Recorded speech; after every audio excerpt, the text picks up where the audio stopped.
Thank you, Chair.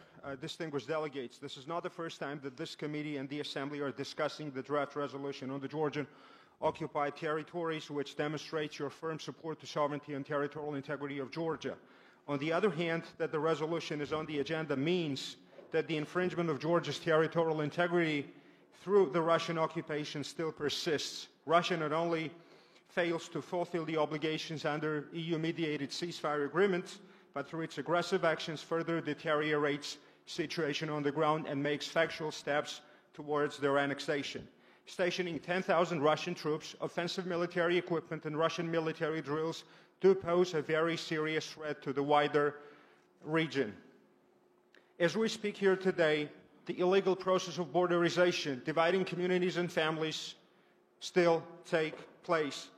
Killings, kidnappings, torture, inhuman and degrading treatment, other ethnically motivated violence, deprivation of the freedom of movement, property, access to education and medical treatment are daily practice and go unpunished, which is the direct responsibility of the Russian Federation.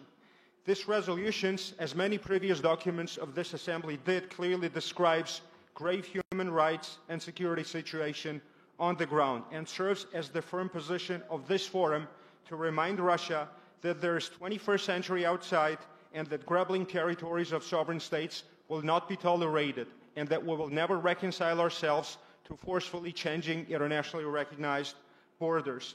This is a document where the loss and pain, strength and optimism, and importantly the hope of our citizens, as well as solidarity and support from our OSCE member states, are voiced and translated into particular provisions.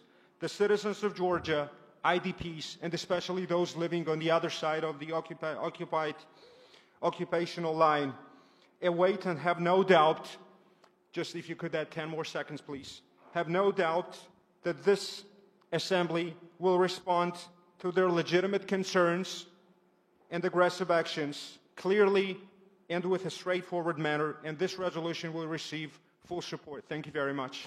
Thank you very much. Mr. Pereira.